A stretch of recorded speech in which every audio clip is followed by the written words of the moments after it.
Bismillahirrahmanirrahim. Assalamualaikum warahmatullahi wabarakatuh. Alhamdulillah rabbil alamin.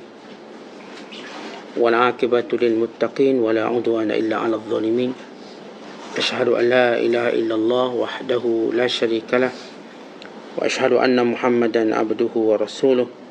Allahumma salli wa sallim wa barik ala sayyidina Muhammad wa ala alihi wa sahbihi wa man sara ala nahjihi wastanna bisunnatihi wahtada bihadihi ila yaumiddin, amma ba'du.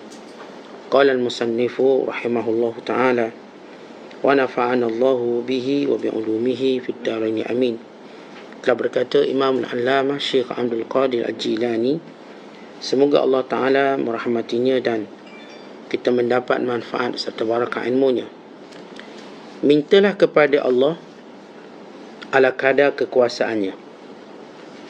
Minta kepada Allah dari segi kekuasaan, bukan dari segi kebijaksanaan.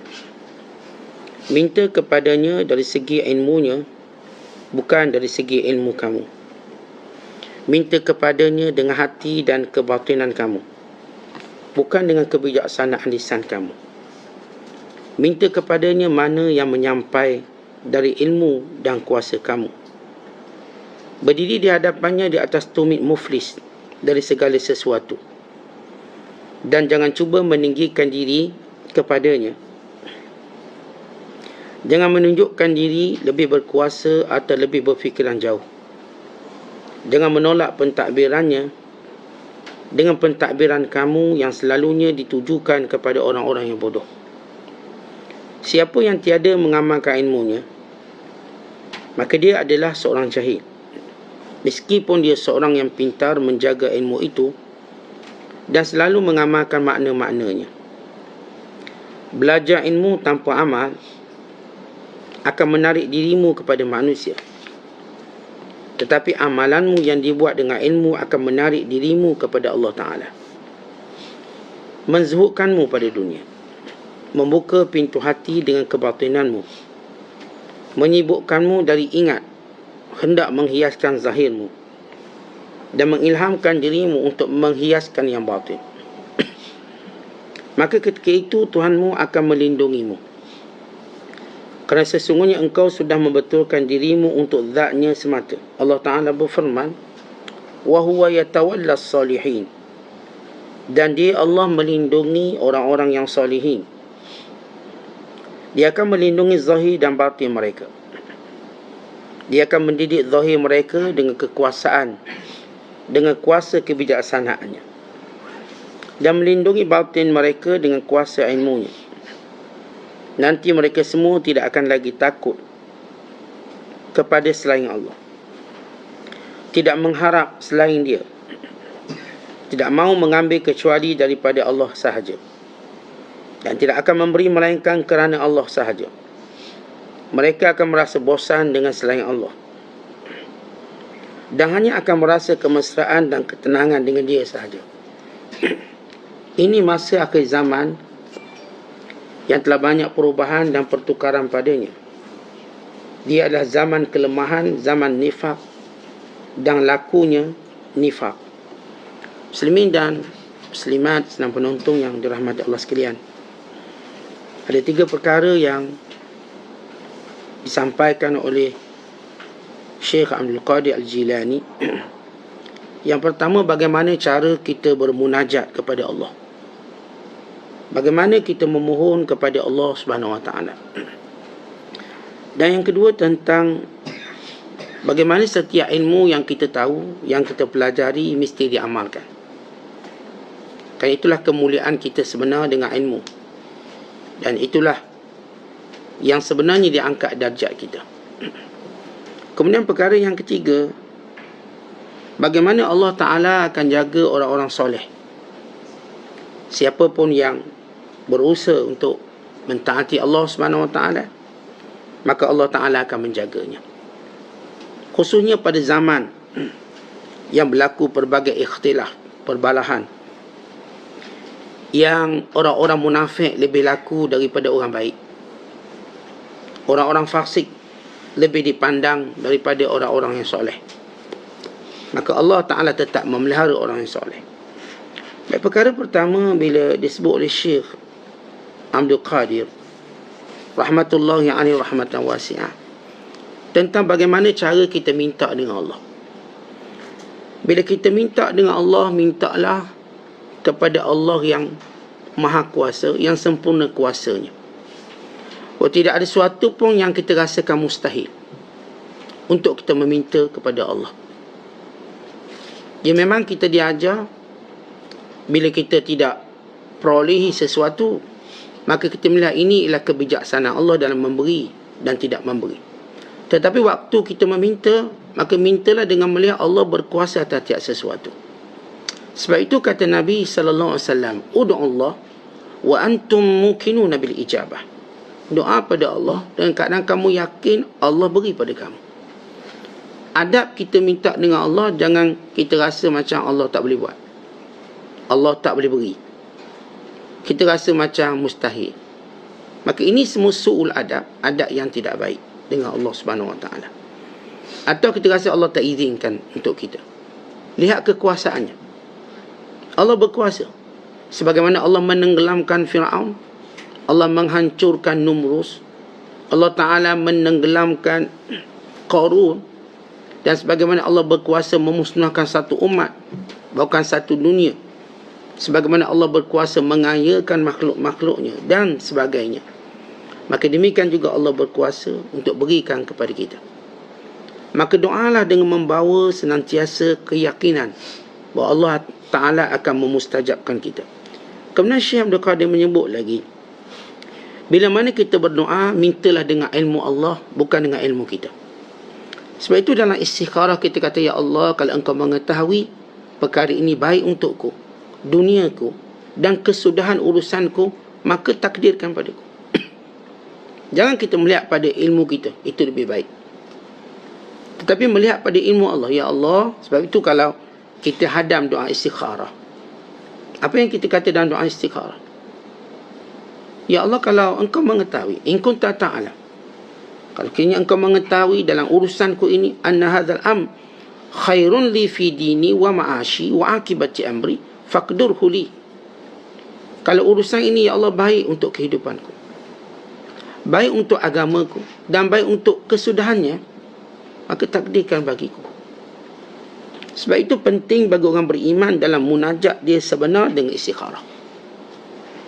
Ya, istikharah ia didahului dengan solat, yang disebut solat istikharah. Kemudian diikuti dengan doa, wa imma doa itu dibaca dalam ketika sujud atau selepas memberi salam. Kerana kedua-duanya ini waktu mustajab. Waktu mustajab. Maka kita melihat sesuatu dalam permintaan kita pada Allah dari sudut ilmu Allah terhadap perkara tersebut, bukannya ilmu kita. Mungkin Allah SWT yang maha mengetahui ini, bahkan maha berkuasa, tidak memberikannya dengan kuasanya dan dengan ilmunya untuk diberikan sesuatu yang lebih baik dalam agama kita. Ada satu kisah bila seorang ulama yang terkenal bernama Ami bin Qais At-Tamimi rahmatullahi alaihi rahmatan wasi'ah, tabi'in yang mulia. Dia senantiasa bermunajat kepada Allah dan menghidupkan malamnya dan sentiasa berdoa dengan 3 perkara. Satu ketika mana beliau balik daripada perang bersama dengan sahabat-sahabatnya, kawan-kawannya. Maka ketika semuanya sudah pun berehat kepenatan, maka dia mencari satu tempat sunyi dan dia bermunajat. Tanpa disedar, dia telah diperhatikan oleh seseorang. Dan doanya dia berkata, Allahumma inni sa'altuka thalasan fa'a'taitani ithnataini wa mana'tani wahidatan. Ya Allah, aku telah berulang kali memohon padamu 3 perkara. Engkau telah memberikan kepadaku 2 perkara, dan engkau tidak memberikanku padaku 1 perkara.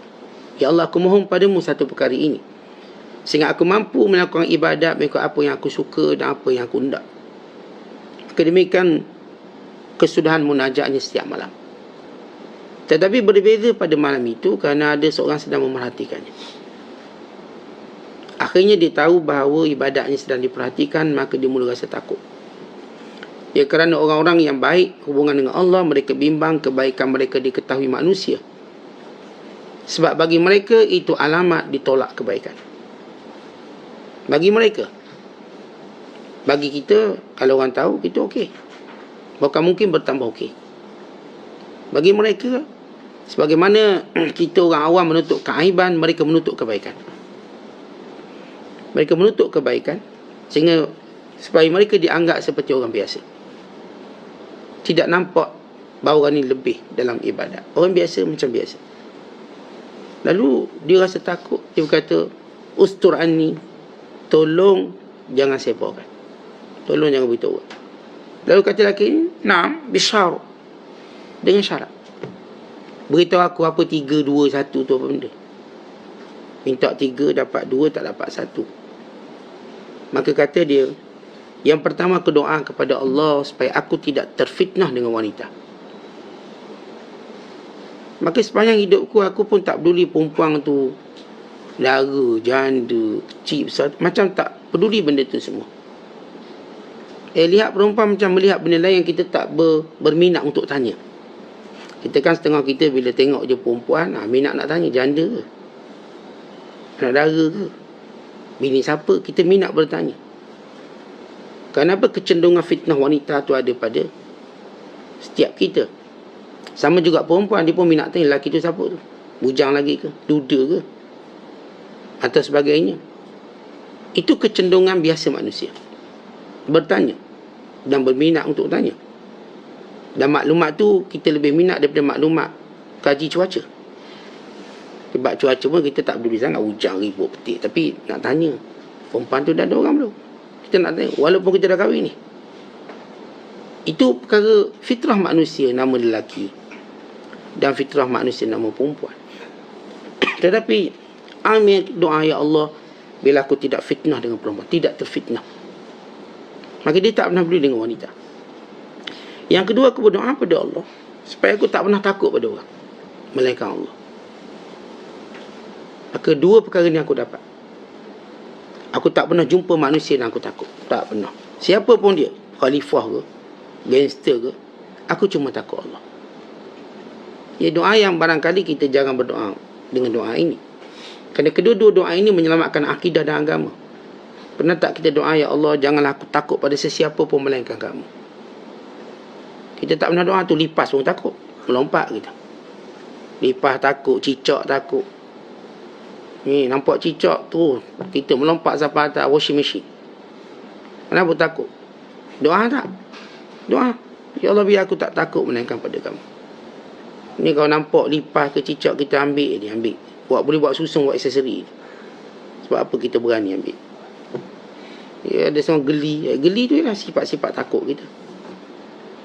Yang kadang-kadang kita lupa, kita tak pernah doa benda tu. Yang banyak kita doa naik pangkat, itu je tak habis-habis naik pangkat. Yang banyak kita doa murah rezeki. Tapi sesuatu yang menjadikan kita mulia, seperti, ya Allah, aku tidak kurniakan kepada aku ketakutan cuma padamu. Aku tak takut pada orang lain. Berani. Tentang keberanian itu bukan diukur pada fizikal, tapi pada jiwa. Bukan fizikal besar dia jadi orang paling berani, tidak. Dia cuma yakin seketika, kena tumbuk sebiji, dia pun hilang keyakinan. Tapi orang yang hati kuat, maka siapa pun dia tak takut. Kekuatan dia, pernah diceritakan tentang seorang lelaki bernama Ashtar. Orang paling berani, Ashtar, berani. Ada seorang panglima perang namanya Hajar Yusuf Thaqafi. Dia kata, kenapa Ashtar ni tak takut orang? Hajar buat bala tentera besar, dia pun tak lari. Dia berlawan, dia berperang. Sampailah dia terbunuh mati. Akhirnya nak tahu dia kenapa kuat, dia belah dada dia. Nak tengok hati jenis apa. Rupanya hati dia keras macam batu. Ashtar antara orang yang ditakuti oleh Hajar. Hajar ni samsing, gedebel, gagah. Tapi di hadapan ada seorang lelaki nama Ashtar, tak takut pada dia. Walaupun bala tentera dia kecil, tak ramai, ni besar pun tak takut, dia lawan.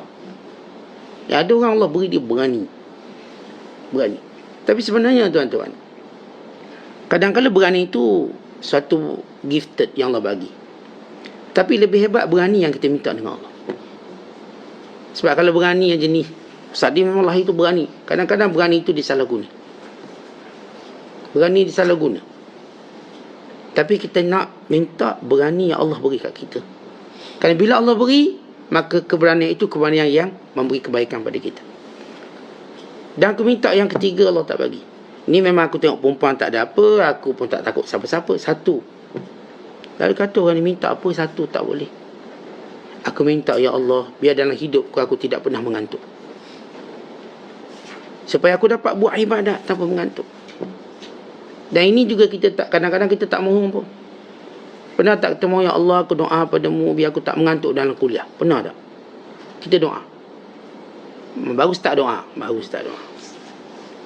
Sebelum ni pernah tak? Maksudnya kita kan nak sempurna ibadat. Bila nak sempurna ibadat itu, doa yang paling baik, doa yang menyempurnakan ibadat, bukan menyempurnakan dunia kita. Kalaupun kita minta dunia untuk menyempurnakan ibadat, ya Allah, Engkau lapangkan rezekiku supaya aku tak pernah fikir sehingga menyibukkan aku dalam beribadat. Atau aku tidak menjadi orang yang meminta-minta dengan manusia sehingga menghina agamaku. Orang beriman, dia akan minta sesuatu yang menyempurnakan ibadatnya pada Allah. Tak kira dia minta harta ke, dia minta isteri ke, dia minta suami ke, dia minta anak ke. Ya Allah, kurniakan anak yang dengannya aku mampu beribadat bersama dengannya. Menjadi teman aku dalam ibadat. Teman aku dalam melakukan taat. Kerana bila kita sama-sama taat dalam keluarga, itu lebih baik. Kita suami seorang baik, bagus. Tapi kalau dengan isteri anak-anak baik, lagi bagus. Maka ini benar macam Allah ajar pada kita. Ya ayyuhallazina amanu qu anfusakum wa ahlikum nara. Wahai orang beriman, jaga diri kamu dan keluarga kamu daripada api neraka. Ya, orang paling baik dia bersama-sama keluarganya dan mentaati Allah. Itu paling baik. Allah merahmati suami yang bangun malam, kemudian menggerakkan isterinya untuk bangun malam. Kalau ia enggan, maka dia percikkan air pada wajahnya. Allah merahmati wanita, isteri yang bangun malam, lalu menggerakkan suaminya untuk bangun malam. Kalau dia enggan, maka dipercikkan air pada wajahnya sehingga dia bangun. Jadi ini keluarga yang diberkati. Abu Hurairah radhiyallahu ta'ala anhu, dia, isteri dia dan pembantu dia, siap malam mereka hidupkan seluruh malam. Abu Hurairah ambil 1/3 malam awal, isterinya ambil 1/3 tengah, dan hambanya ambil 1/3 akhir. Itu mereka buat setiap hari. Bayangkan mereka jadikan rumah mereka hidup setiap malam. Ini pencuri nak masuk pun tak boleh. Dia bergilir dengan isteri dan khadamnya, supaya malam itu malam yang dipelihara oleh Allah, dijaga oleh Allah. Kerana waktu yang paling menjadikan seorang itu dekat dengan Allah, waktu malam. Siapa yang menghabiskan malamnya bersembang atau tidur, dia telah merugikan usianya banyak. Tapi siapa yang mengambil sebahagian malamnya untuk taat pada Allah, ia menjadi satu hujah yang kuat di hadapan Allah. Tanda cinta, ikhlas kepada Allah. Nak tengok orang tanda cinta, tanda ikhlas, tanda bersungguh, maka lihat berapa banyak waktu malamnya digunakan untuk ibadat. Kan nilai itu dia ukuran cinta, bersungguh dan ikhlas. Berapa awal dia boleh bangun? Kalau dia kekal bangun 6.30, maka dia tidak membuktikan cinta sebenarnya. Kerana setiap kali kita bangun berarti ia pertemuan kita dengan Allah. Bukankah kita merindui untuk bertemu dengan orang kita sayangi? Tak mungkin kita jumpa orang sayang, atau kita nak jumpa orang sayang kita pun tidur. Kita akan bangun, jaga. Maka sebab itu dalam perkiraan malam dinilai keikhlasan, kecintaan, kesungguhan. Siapa pun yang nak bersungguh pada jalan Allah, kita akan nilai dia malamnya dan sejauh mana dia mampu bangun awal. Tapi kalau subuh dia tak mampu bangun awal, dia kekal momentum dia daripada muda sampai ke tua, mesti setengah jam sebelum subuh. Dia tak berubah. Setengah jam sebelum subuh baru dia bangun. Itu bagus Ustaz. Atau mungkin dengan azan subuh. Atau kita kena sentiasa berubah. Kerana KPI kita pada pukul berapa kita bangun. Nilai kita, pukul berapa kita bangun. Tidak akan sama orang bangun pukul 3 pagi dengan orang bangun pukul 6 pagi. Jauh. Takkan sama orang bangun 4 pagi dengan bangun 6 pagi. Takkan sama. Makin kita mampu bangun awal, berarti makin diberkati waktu. Bahkan kata ulama, siapa yang ingin mengunci, mengikat keberkatan waktunya, maka bangun awal. Orang yang bangun awal didapati waktunya panjang berbanding orang bangun lewat. Misal katakan saya bangun pukul 3 pagi. 3 pagi tak ada nak buat apa-apa, kita just solat, baca Quran. Kemudian saya akan bermula kerja saya pukul 8. Sama macam kawan saya pukul 8. Tapi saya dapati waktu saya lebih panjang pada dia. Kenapa? Kerana saya dah ikat keberkatan malam. Nilainya, berapa banyak jam malam kita ambil untuk mentaati Allah, dia akan menambah keberkatan. Sebab itu benar apa yang disebut oleh Rasulullah SAW. Siapa yang menjadikan matlamatnya Allah dan akhirat, Allah susun urusannya. Untuk disusun urusan, kita perlu masa banyak. Dan untuk disusun urusan kita perlu masa banyak. Kita ada urusan dengan isteri, dengan anak, hak rumah tangga kita, kenderaan kita, pekerjaan kita, majikan kita, keperluan itu. Banyak ni. Tiba-tiba kita dapati, Masya Allah, semua tersusun dengan baik. Bukan saya masih berbaki waktu masa saya. Kenapa? Nilai malam tadi. Sebab itu ulama yang bernama Amir bin Abdul Qais, tabi'in yang mulia ini, yang pernah orang tak bercakap dengan dia. Orang kata, boleh tak kita sembang sekejap? Boleh. Dengan satu syarat. Kamu tahan matahari. Kalau dia tak bergerak, boleh sembang aku. Sebab masa. Dia kata, ya Amir, kalimni. Amir, sembanglah kejap. Dia kata, boleh. Hatta tumsiku syams. Ukallimak. Sehingga kamu boleh menahan matahari, aku bercakap dengan kamu. Kalau kamu tak tahan matahari, jangan ajak aku bersembang. Ini Amir bin Qais At-Tamimi At-Tabi'i rahmatullahi alaihi rahmatan wasi'ah. Tetapi lihat bagaimana doa dia. Sebab itu kita juga dalam berdoa, kita bukan minta berdasarkan ilmu kita, tapi ilmu Allah. Yang saya maksud tadi ilmu Allah, kita minta sesuatu yang melengkapkan agama kita. Itu ilmu Allah. Tapi kalau kita minta sesuatu yang melengkapkan dunia kita, itu ilmu kita. Sedangkan dunia binasa, habis. Orang minta dengan Allah akhirat, kerana Allah yang kata, wal akhiratu khairun wa abqa. Akhirat lebih baik, lebih kekal. Maka Allah jaga dunia dia. Kita bila minta dunia, dunia kita tak dapat. Macam kita nak, akhirat kita pun hilang. Sebab kita minta berdasarkan ilmu kita. Siapa pun yang minta dunia, dia minta ilmu dia. Siapa minta akhirat, dia minta ilmu Allah. Tetapi dalam akhirat banyak tersembunyi kebaikan. Umpama akhirat tu macam lautan, luas. Dalamnya ada serba-serbi. Mutiara ada, ikan ada. Maknanya kalau kita mahu akhirat, dunia datang menunduk di hadapan kita. Kalau kita mohon dunia, akhirat takkan datang. Akhirat dia takkan dimadukan dengan dunia. Sesekali tak mungkin disebut nama akhirat di hadapan dunia. Maka kalau kita dalam doa, kita banyak minta akhirat dan ilmu Allah, kita akan dapat apa yang kita inginkan. Sebab itu antara doa paling baik sekali, ini ilmu Allah, mohon keampunan. Tapi kalau kita orang biasa, doa keampunan, saya nak doa lain, saya nak lori baru, saya nak kereta baru. Tapi bila Rasulullah SAW saja, bila kamu jumpa Lailatul Qadar, minta keampunan. Lailatul Qadar ni malam yang kita dah tunggu ni, sebulan Ramadan. 10 akhir. Kata Aisyah radhiyallahu ta'ala anha, kalau aku bertemu dengan malamnya, bagaimana doanya? Kita, ilmu kita tuan-tuan, ilmu saya dan ilmu tuan-tuan. Kalau kita tahu tempat mustajab doa, kita minta apa agak-agak?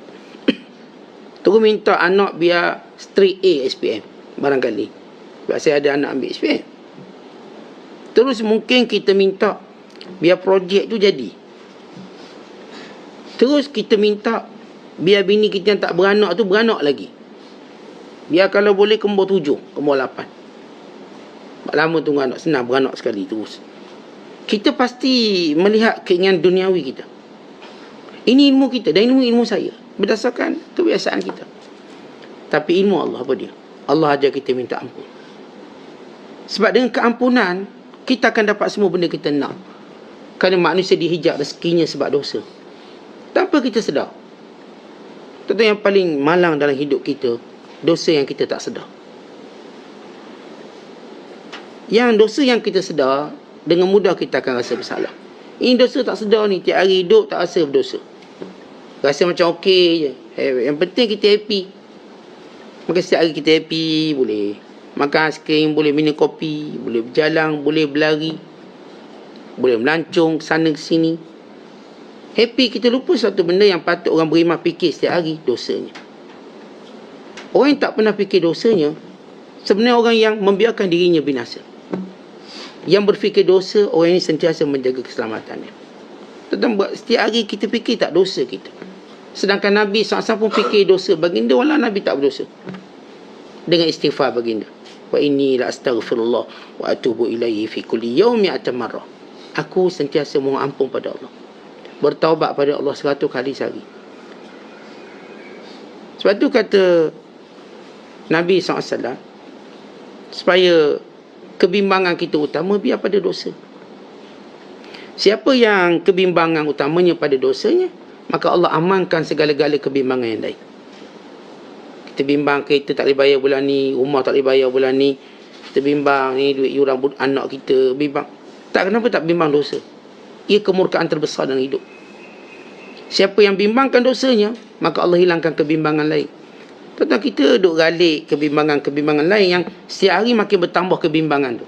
Hari ni kita bimbang anak kita, esok bimbang cucu kita, tulak tungging kita duk bimbang, saudara mara kita duk bimbang habis-habis. Tak habis-habis. Sejak bila hilang bimbang? Macam-macam bimbang lah.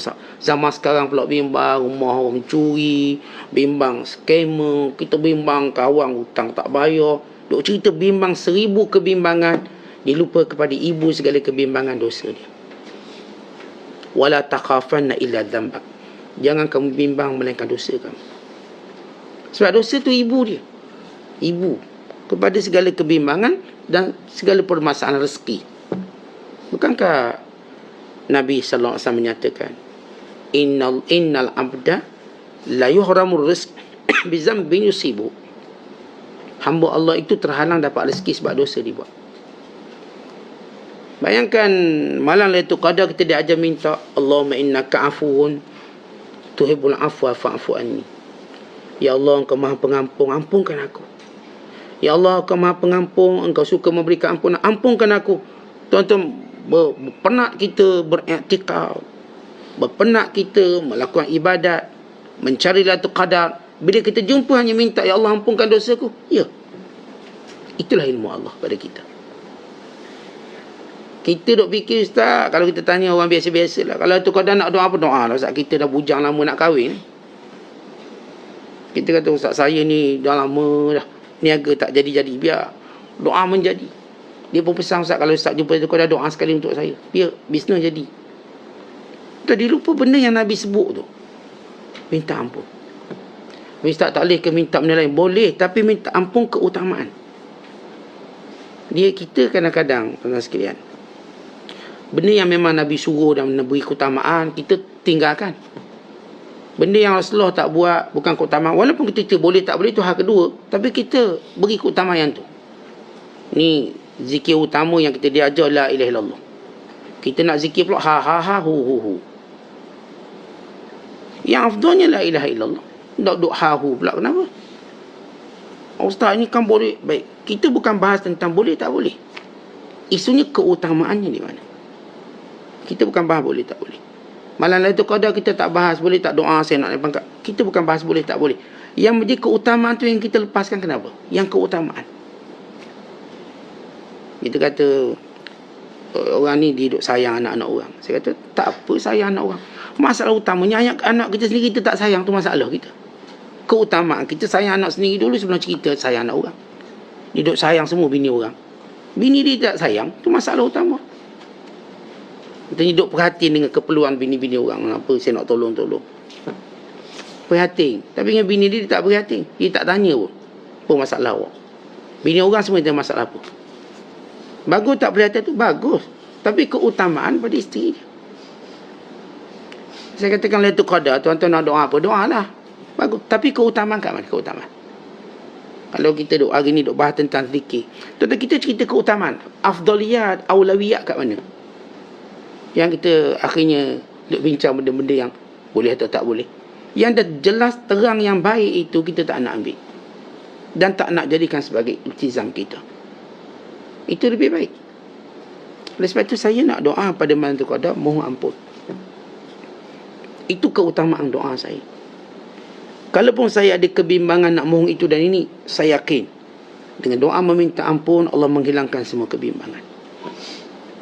Akhir kebimbangan saya tentang kerja, Allah Ta'ala sempurnakan. Kebimbangan saya tak ada anak-anak, Allah Ta'ala uruskan untuk saya. Dek saya letakkan kebimbangan utama dosa.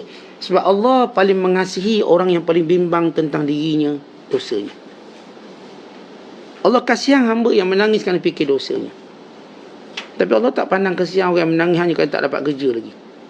Ya Allah, aku tak dapat kerja lagi, dah 100 kali pun duk nangis. Nilai sebenar Allah melihat kita dosa kita. Tentang kita ni kalau kita sedar, dosa kita paling banyak dengan Allah ni. Kerana Allah beri rezeki setiap hari, beri macam-macam, syukur kita sikit. Sabar kita sikit, semua benda sikit. Kalau bab Tuhan je semua sikit, kalau bab dunia semua banyak. Masa dengan Tuhan sikit, yang sikit itu mau disikitkan lagi. Dah semayang ni dah 2 rakaat.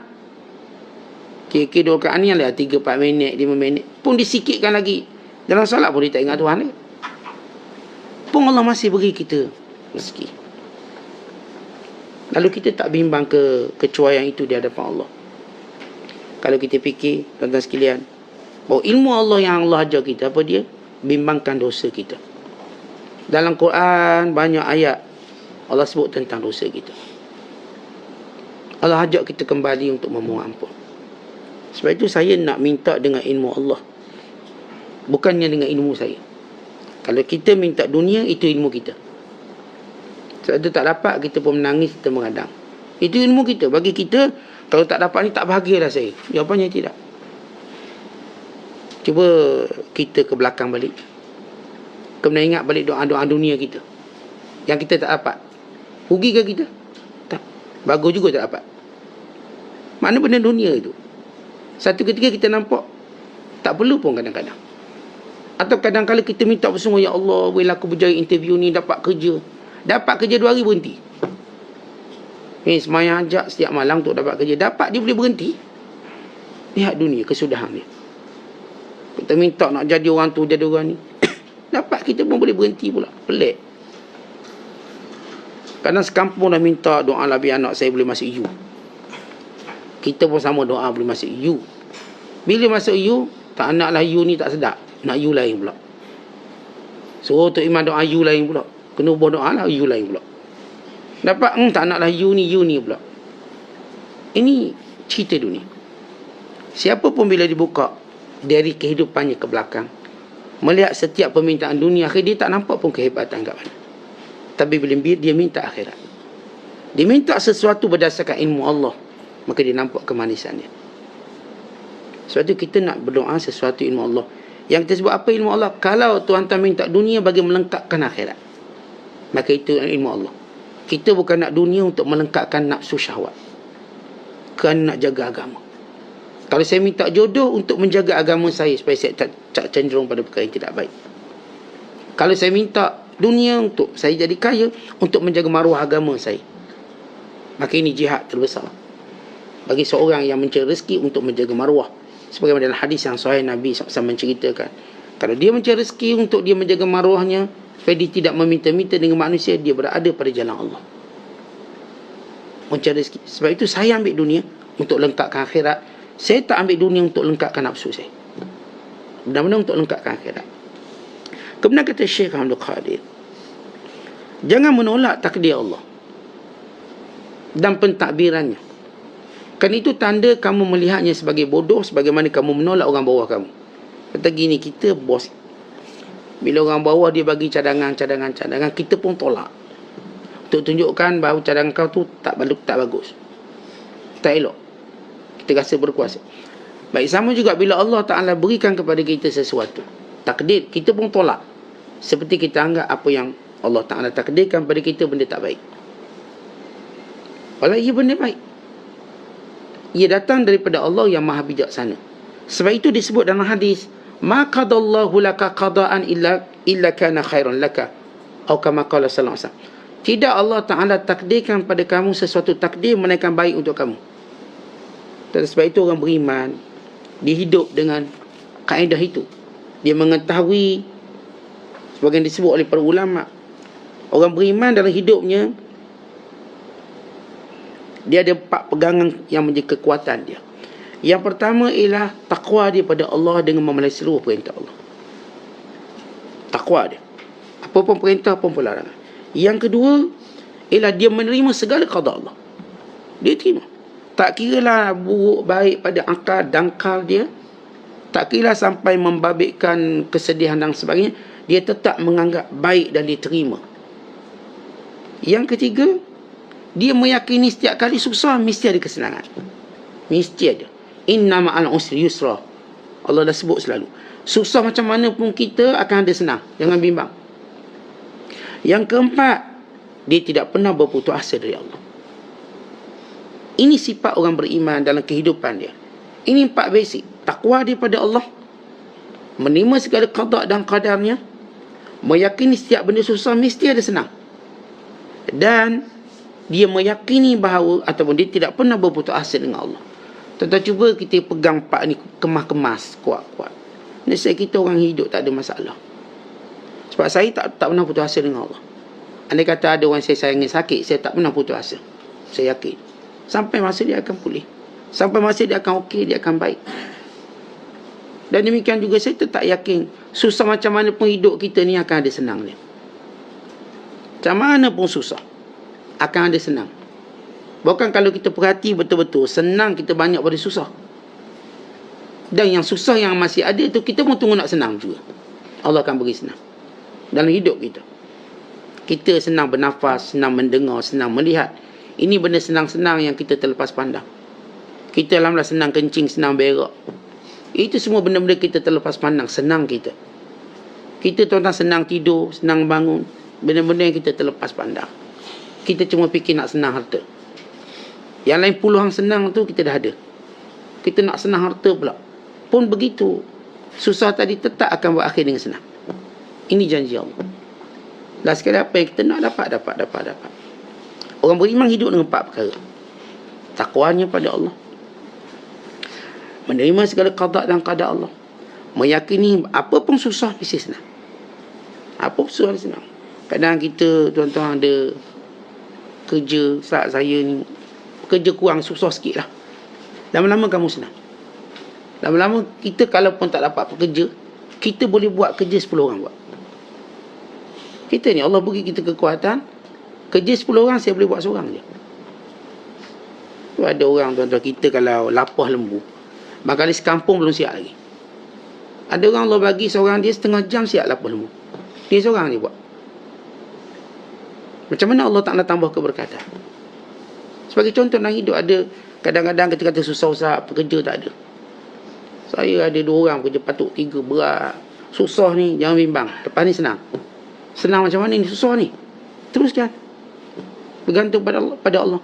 Last kali kita rasa kita boleh buat semua kerja tu dengan mudah. Seronok pula kita. Semua kerja kita boleh buat. Maka di sini kita lihat bagaimana Allah mengangkat kesusahan kita. Itu yang jadi macam pepatah kita sebut, Allah bisa tegal biasa. Yang asal kita nampak susah, rupanya senang. Last kali senang. Kita tengok kadang-kadang orang meniaga tepi jalan dan sebagainya.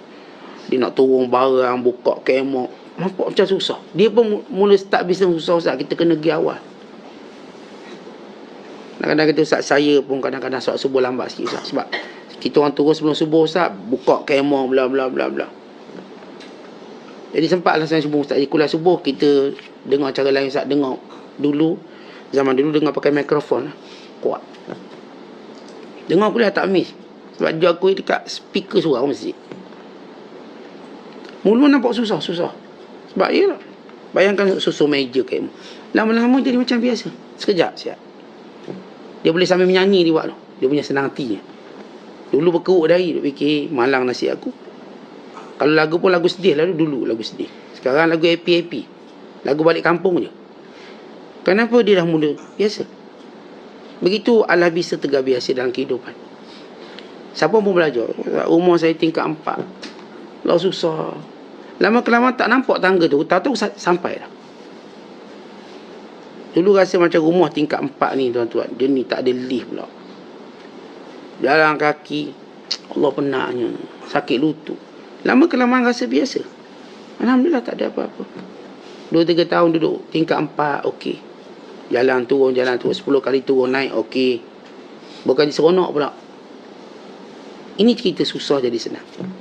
Itu kehidupan orang beriman. Kemudian kata Syekh, siapa yang tidak beramal dengan ilmu, maka dia bodoh, walau dia banyak ilmu. Tuan-tuan, ilmu zuhir kita, dia cuma tarik pandangan manusia kita, pandangan manusia pada kita. Tapi ilmu yang kita amalkanlah yang menarik kita pada Allah. Orang kata kita banyak ilmu, bagus, iaitu cuma pada menjadi kita dekat dengan manusia. Tapi belum tentu kita dekat dengan Allah. Tetapi kalau ilmu itu kita beramal, maka itulah yang akan mendekatkan kita pada Allah. Kata Imam Ibn Jama'ah, lepas disebut hadis-hadis kelebihan ilmu, hadis-hadis kelebihan ulama, katanya ini semua bagi orang yang beramal dengan ilmunya. Maksudnya kelebihan orang yang belajar, kelebihan orang ni yang beramal dengan ilmu. Nilai kita ialah bila mana kita beramal dengan ilmu. Sebab itu kata Abdullah bin Mas'ud radhiyallahu ta'ala anhu, ta'allamu fa idza alimtum fa'malu. Belajar dan lepas kamu tahu, beramal. Asas ilmu, ada setengah ilmu yang kita katakan kita tahu, kita beramal sekali sudah cukup. Ilmu-ilmu berkait dengan perkara-perkara sunat. Ilmu-ilmu yang berkait dengan perkara wajib, maka kita kena istiqamah jaga. Hak sunat kita dengar orang kata sunat buat macam ni, sunat macam ni. Buat walau sekali supaya termasuk dalam kelompok orang yang buat benda sunat. Buat walau sekali. Sebab itu kata Nabi sallallahu alaihi wasallam, "Idza amartukum bi syai'in fa'tu minhu min haitsu mastata'tum." Kalau aku suruh kamu buat sesuatu, buat ikut kemampuan kamu. Yang ni pada perkara sunat. Kita dah hal sunat, kita buat sekali, kita dah termasuk. Kata kita dengar orang puasa Senin Khamis. Nak juga. Paling kurang kita buat sekali dalam hidup kita. Buatlah sekali. Alhamdulillah buat sekali, buat hari Khamis je. Maka kita pun dapat kelebihan tu. Dalam hal-hal sunat ni kemampuan kita tak sama. Wajib sama tak sama kena buat. Tapi benda sunat ni kemampuan kita tak sama. Ada orang yang Allah beri kelapangan waktu yang banyak untuk dia puasa Senin Khamis dan sebagainya. Ada orang macam nak Senin Khamis tak ada tamu tiap hari datang rumah ni. Maka kita ambil juga sekali. Paling kurang. Sebab itu para ulama mengatakan kami kalau mendengar 5 hadis, 1 hadis kami amalkan. Maksudnya hadis tentang benda-benda sunat yang patut kami buat. Zakat kami untuk 5 hadis, 1 hadis. Zakat.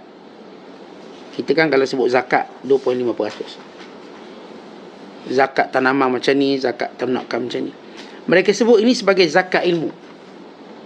Zakat ilmu kami kalau kami dengar 5 hadis, 1 hadis kami akan amalkan. Maksudnya 1 hadis kami amalkan pada perkara-perkara sunat. Perkara yang ada kelebihan tertentu. Ini kelebihan baca surah ni, baca juga walau sekali. Maka kita dikira beramal. Tapi kalau kita terus buat lagi baiklah. Saya tahu benda satu perkara sunat, saya buat sekali, saya sudah menjadi ahlinya. Ini kelebihan dalam melakukan perkara-perkara sunat. Sebab itu bila kita tahu, maka kita cepat-cepat beramal. Satu ketika Umar Al-Khattab bertemu dengan Ali radhiyallahu ta'ala. Lalu kata Ali, kita akan berada pada zaman fitnah. Kelak manusia makin berada dalam fitnah agama. Lalu kata Umar Al-Khattab radhiyallahu ta'ala anhu, bagaimana tandanya? Jawab Ali radhiyallahu ta'ala anhu, idza tafaqqaha li ghairi din wa ta'allama al-ilma li ghairi al-amal wal tumisati dunya bi amal akhirah. Bila 3 perkara berlaku, itu tanda kegelapan zaman. Yang pertama kata beliau, bila belajar bukan untuk agama. Orang belajar arkitek, belajar doktor, belajar undang-undang bukan untuk agama. Ini bukan untuk dia jaga agama dia. Tuan, kalau kita lihat gerakan missionary, kristianisasi, Mereka belajar ilmu perubatan untuk menyebarkan Kristian. Di bawah Palang Merah, di bawah NGO tertentu, mereka pergi ke negara Afrika, ke Afghanistan. Mereka merawat untuk mengkristianisasikan orang. Seorang ulama besar Mesir yang terkenal, Syekh Atiyah Saqar, dalam kitab beliau Ahsanul Kalam fil Fatawa wal Ahkam, menceritakan bagaimana mereka menggunakan segala kemahiran untuk merawat dan sebagainya, atau kebajikan atau apa beri, hanya untuk menjadikan orang itu masuk Kristian. Itu yang mereka buat. Sehingga para pendakwa melihat ini satu cabaran besar. Tuan-tuan, dulu orang Islam faham bahawa mereka bila belajar suatu benda untuk agama, itu yang belajar perubatan untuk agama, belajar perdagangan untuk agama. Yang kita pernah cerita bagaimana pedagang-pedagang Islam datang ke Melaka. Mereka jual agama dulu sebelum mereka jual barang. Masuk promosi agama. Sehingga Raja Melaka masuk Islam. Niaga itu bukan keutamaan, dakwah keutamaan. Akhirnya kita dapati Islam tersebar di Malaysia oleh para peniaga. Geng-geng peniaga, geng-geng korporat sebar Islam. Sebab mereka faham walau bagaimana mereka meniaga mereka pertama untuk sebarkan agama. Tetapi Islam sampai ke China melalui peniaga-peniaga. Ini Sa'ad bin Hamzah radhiyallahu ta'ala datang bersama dengan para peniaga. Sehingga orang-orang Cina ni, di Cina belajar meniaga daripada orang Islam Arab. Kalau dalam penulisan sejarah mereka tulis, mereka lebih gemarkan tulis Arab. Mereka belajar dari Arab. Kita tahu itu bukan Arab Islam, kerana bangsa tu tenggelam atas nama agama lebih tinggi pada bangsa. Tapi dalam penulisan sejarah barat, mereka suka tulis orang Arab, mereka tak suka tulis orang Islam. Mereka kata orang Arab bawa Islam. Kita sebut orang Islam yang bawa Islam. Tapi orang Cina ni, kalau kita tengok hierarki sosial mereka bukan bangsa peniaga. Mereka bangsa petani dan juga tentera. Pertanian utama, tentera utama, sebab kuasa maharaja ataupun raja. Datang orang Islam, akhirnya mereka belajar meniaga daripada orang Islam. Sehingga dalam satu dinasti Cina, dilantik menteri kewangan ialah orang Islam. Dia mahir menguruskan kewangan, yang bernama Abdul Rahman, dan dinasti Ming. So bernama Abdul Rahman, yang menjadi menteri atau menjaga khazanah negara. Bijak. Tentu orang Islam dulu macam tu. Apa pun lapangan ilmu yang mereka belajar untuk agama, yang belajar pertanian untuk agama, yang belajar kedoktoran untuk agama, yang belajar perniagaan untuk agama, yang belajar ilmu-ilmu apa pun, ilmu yang berkait dengan haiwan, tumbuhan untuk agama. Bila Ad-Dumairi mengarang kitab Alam Haiwan, ulama besar, tapi dia berbakti dalam ilmu-ilmu kehaiwanan dan juga ilmu-ilmu botani, pertanian. Dengan dia seorang ulama dan dia bercerita tentang pertanian dulu. Tapi zaman fitnah, kata Ali, orang belajar bukan lagi untuk jaga agama ni. Dia jadi macam separate, atau kita sebut sekular. Yang belajar ni tak ada kaitan dengan agama. Kalau dia doktor, dia dakwah pesakit dia, itulah semayang jangan tinggal, anytime awak boleh mati, awak tahu, ingat Allah. Dia anytime boleh dakwah. Tapi dia separatekan ilmu agama dengan dunia. Dia cuma nampak bahagian dunianya. Yang kerja petani pun sama. Dia lebih cepat melihat kekuasaan Allah. Tengok tumbuh-tumbuhan, macam mana tumbuh daripada tanah yang kosong tumbuh. Masya Allah, dia orang paling kuat, bertakwa pada Allah. Tapi tak terhasil sebab kita tak belajar untuk agama. Kita pun didik anak kita, belajarlah nanti gaji 4 angka, 5 angka, 7 angka. Kita tak ada kita fikir anak-anak kita ni belajar untuk kuatkan agama kita. Belajar ilmu perang untuk kuatkan agama kita. Belajar ilmu kuda untuk kuatkan agama kita. Kita senantiasa bersedia untuk jaga agama dan bangunkan agama. Sebab itu bila isu berkaitan dengan agama, kita semua bangkit dan bangun. Jangan ustaz je bangun. Semua bangun. Orang profesional bangun, pensyarah bangun, doktor bangun, semua. Itu menunjukkan kita semua faham agama. Sebab tanggungjawab agama ni bukan atas kepala seorang, kepala semua kita. Kita semua pendakwah. Tuan-tuan kerja apa pun, tuan-tuan pendakwah. Yang kerja Foodpanda, GNT, Ninja, apa pun, mereka pendakwah. Sebab tu kau tengok bila mereka berhenti solat, hebat. Tengok duk sibuk hantar makanan kau, berhenti sekejap solat. Hebat, nampak dia punya syiar agama. Ini kita tengok pilot kapal terbang, tuan-tuan sekalian, on the way naik, dia berhenti, dia solat, orang tengok, jumpa dekat surau dan sebagainya. Oh, ini pilot solat. Lihat syiar dakwah dia kuat. Atau dia siap maklum, okey, waktu zuhur dah masuk. Siapa nak solat sekarang. Waktu zuhur dah masuk. Dia tolong maklum ni. Ni cuma beritahu cuaca bagus sekarang. Kita pun tak boleh cuaca. Yang penting selamat. Ni kalau pilot duk, kita katakan maklum sikit, ini waktu solat dah masuk. Pastikan semua solat berkat perjalanan. Habis orang solat. Kerana pilot. Ya, kalau ustaz dakwah dalam kapal terbang tak berkesan. Pilot dakwah. Dia bos. Pramugara dakwah. Pramugari yang dakwah. Sebab dia bos di situ. Siapa yang ada kuasa, suaranya lebih didengari. Sebab tu orang ada kuasa ni tuan-tuan, dia tak perlu cakap banyak macam kita tak ada kuasa. Kalau orang ada kuasa, dia datang je masjid solat subuh, penuh ikut belaka. Penuh ikut. Bodyguard ikut, semua ikut. Orang tak ada kuasa nak sembahyang subuh, kena suruh semua, dan semua tak ikut.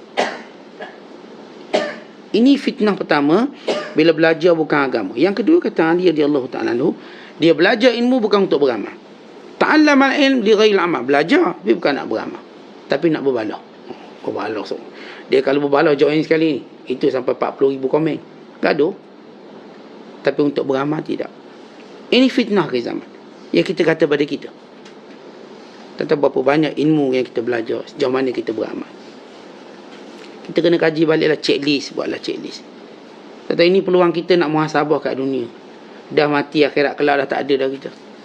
Sekarang saya nak muhasabah. Saya nak checklist, apa yang saya dah tahu saya buat ke tak. Saya dah tahu zakat wajib keluar tak keluar, alhamdulillah.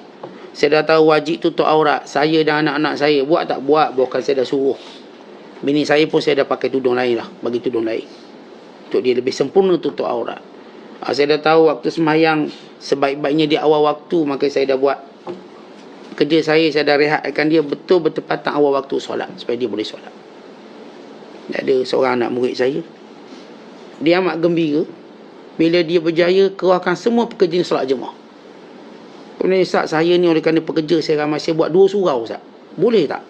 Saya tak ada masalah. Saya seronok ni, saya gunakan kuasa saya, solat semua. Tetapi itulah dia orang yang sebut dia bekerja untuk agama. Kita bukan sebut agama je semua kena jadi ustaz. Bukan. Semua kena jadi ustaz. Tak. Semua kena melaksanakan benda yang dipahami oleh dalam agama kita. Semua yang patut kita faham begitu. Maka dia dah buat sesuatu yang dia lebih besar kesan dakwahnya pada orang lain. Sebab tu tuan-tuan tengok para sahabat, mana orang panggil dia ustaz? Tak ada orang panggil ustaz. Tapi dia bawa semua tugas-tugas agama yang diajar oleh Nabi SAW. Baik namanya petani, penternak, semua ejen pendakwah. Sebab itu Islam cepat. Islam turun bagaikan air daripada tanah tinggi, habis rata. Hari ni lambat sebab kita katakan ini tanggungjawab orang tertentu. Itu kerana surau pun kotor. Sebab apa? Tanggungjawab AJK kebersihan, bukan tanggungjawab aku. Kita nampak bila hal agama kita klasifikasikan pada individu tertentu, maka itu tanda kelemahan agama. Tapi kalau hal agama semua orang nampak tanggungjawab, itu tanda kekuatan agama. Jadi orang belajar untuk beramal, maka ini kemuliaan. Tapi kalau belajar bukan untuk beramal, ini zaman kelak. Yang ketiga, kata Ali radhiyallahu ta'ala anhu, dan dicari dunia dengan amal akhirat. Contoh dia mengamalkan akhirat untuk cari dunia. Akhirnya digunakan akhirat untuk dia berdagang dan berniaga. Maka dia pun menipu atas nama agama. Ya, ramai yang menipu atas nama agama. Atas nama agama dia jual barang tu, barang ni. Hanya untuk dia menjadikan agama sebagai satu bahan. Itu yang cerita ni. Kita jual ayam yang dibaca Quran. Tengok dia nak mainkan agama.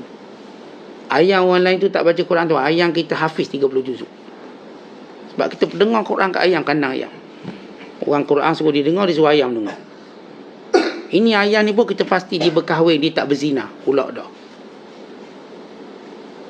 Zina kan haram? Kata zina tu pada hukum manusia mukallaf. Pada binatang tak ada istilah zinanya. Tapi dia boleh fikir macam itu. Ini telur ni pun telur halal, tak ada syubhah.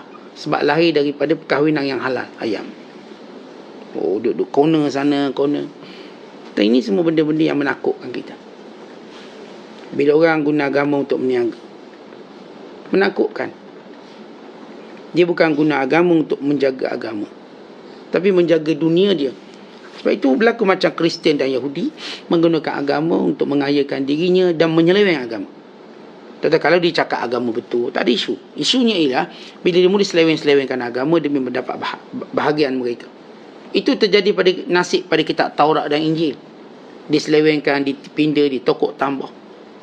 Pada zaman Harun al-Rashid, bahkan setengah menyatakan pada zaman Ma'mun, bila untuk menjaga pujian khalifah padanya dan habuan khalifah, mereka reka hadis palsu. Semata-mata biar dapat sesuatu. Bila mereka tengok hadis tentang berlomba kuda dan unta, tapi tak ada berlomba burung merpati, dia tambah lagi tentang kelebihan berlomba burung merpati. Sebab Raja Ma'mun ini suka main burung merpati. Ma'mun tahu ni geng-geng ngampu belaka. Bagi duit biar dia main jauh-jauh. Tapi lihat bagaimana orang gunakan agama juga.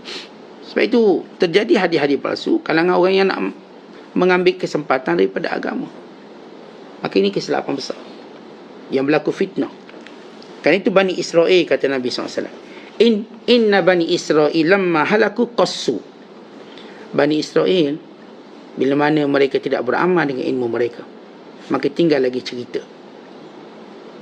Jadi kisah Bani Israel cuma tinggal cerita. Dalam kitab Taurat tu bab hukum akal semua salah. Yang betul, yang ada cuma cerita. Sebab mereka tidak pernah beramal dengan itu. Akhirnya cuma cerita je lah. Itu cerita yang daripada Israeliat tu banyak. Sebab cuma tinggal cerita. Tidak ada hukum yang dilaksanakan. Tiada roh yang dihidupkan, roh agama. Kemudian perkara ketiga yang disebut, bagaimana Allah akan jaga orang soleh. Tuan-tuan, bila kita beramal, itulah dia jambatan untuk jadi soleh. Maka Allah Ta'ala akan jaga orang soleh. Macam mana Allah jaga soleh? Lihat kata Syekh Abdul Qadir. Dia akan lindungi zahir dan batinnya. Dia akan didik zahir mereka dengan kekuasaan kebijaksanaan, batin mereka dengan kuasa ilmu Allah. Mereka tidak takut melainkan Allah, tidak mengharap melainkan Allah, tidak mahu mengambil kecuali daripada Allah, tidak akan memberi melainkan kerana Allah. Mereka akan bosan, jemu melainkan bila bersama dengan Allah, dan mereka rasa mesra di sisi Allah. Baik, inilah dia orang yang Allah Ta'ala jaga sifat mereka.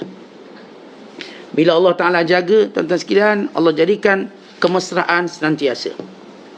Allah lindungi zahir dan batin mereka daripada maksiat. Ada satu kisah menarik yang dicerita oleh Imam Ibn Jauzi dalam kitabnya Mawa'iz wal Majalis.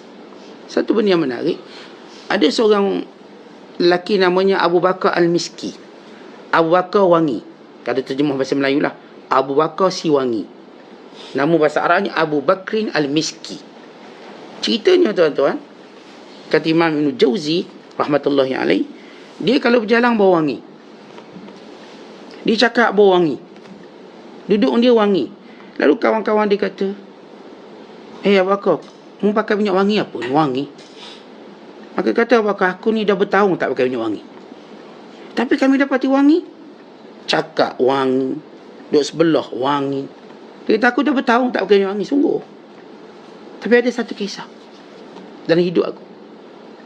Jadi kisahnya gini, ada seorang perempuan tu, dia berkenan kat aku. Dia berkenan. Bila dia berkenan, dia pun tahan perangkap untuk aku dapat bersama dengan dia. Ni orang perempuan kaya. Dia kata, saya ni ada hajat sikit, boleh tak tolong datang rumah? Adalah nak tanya-tanya sikit, nak minta-minta fatwa sikit, boleh tak datang rumah? Maka kata dia, boleh lah. Maka dia pergi lah. Kita fikir orang perempuan kaya datang, dia khadam banyak lah. Rupanya dia dah kosongkan rumah dia daripada khadam. Masuk, ditutup pintu. Ditutup pintu untuk diajak berzina. Ketika itu kata Abu Bakar Miski, aku rasa, ni memang perangkap besar.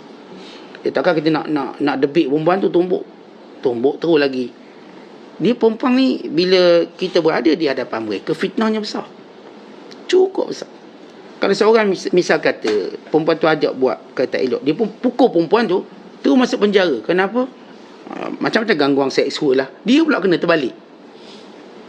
Dia orang lelaki jangan pukul perempuan, sebab polis dia lebih percaya kita pukul perempuan berbanding perempuan pukul kita.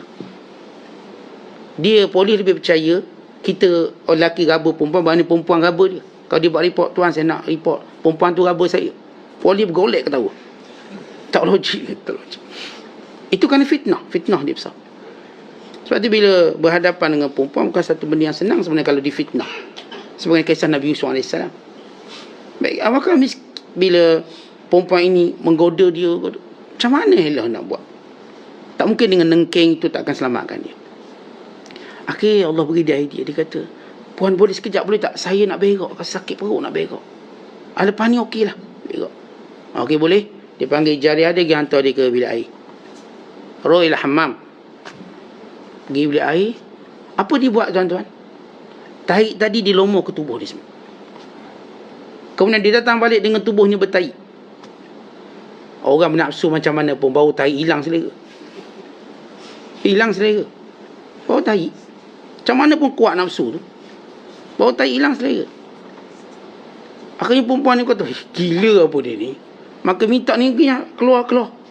Maka dia pun balik rumah, dia pun mandi, bersih dirinya. Pada malam harinya dia bermimpi. Dalam mimpi berkata, wahai Awaqah, kamu telah menjaga agamamu, sehingga sanggup buat macam tu demi jaga agama. Maka kami akan mewangikan kamu dunia dan akhirat. Kita bermula hari itu badan kau wangi. Jadi bila kawan-kawan dia tembang, mula-mula tembang dia duk bau minyak wangi, taklah nak tanya sangat, biasalah. Tapi dah lama wangi dia pula. Minyak wangi tak ada kat kedai ni. Lain macam ni, jenama apa? Lalu dia kata, aku dah bertahun tak pakai minyak wangi. Tuan lihat bagaimana Allah selamat orang beriman. Selamat daripada fitnah yang besar ni. Fitnah, bila seorang difitnah dalam agama, fitnah terbesar ialah perkara yang berkaitan dengan wanita, perempuan. Itu yang Allah cerita tentang Nabi Allah Yusuf AS. Tapi lihat bagaimana seorang yang bila mana Allah jaga agama dia. Allah jaga agama, Allah tak gerakkan nafsunya. Dan sebab itu bila kita tuan-tuan, doa kita tahu cara bermunajat. Bila berilmu kita beramal, maka kesannya Allah Ta'ala akan jaga kita. Bila Allah jaga kita, dijaga kita pada zaman yang paling teruk, kita masih selamat. Umpama kapal yang dah pecah, dah hancur, karam, ada yang terselamat. Demikian kata Syekh, zaman yang banyak perubahan, pertukaran padanya, semua berbeza. Zaman lemah, zaman orang munafik lebih glamour. Sebab itu orang jahat lebih glamour daripada orang baik. Orang yang buat salah lebih dipopularkan seperti dia tak bersalah berbanding orang baik. Inilah zaman kita. Asalkan rating naik, asalkan followers ramai, maka dia segala-galanya. Maka orang baik tenggelam. Tapi Allah selamatkan dia. Allah jaga, umpama saya katakan Allah jaga orang beriman, seperti kapal hebat pecah, dia masih selamat.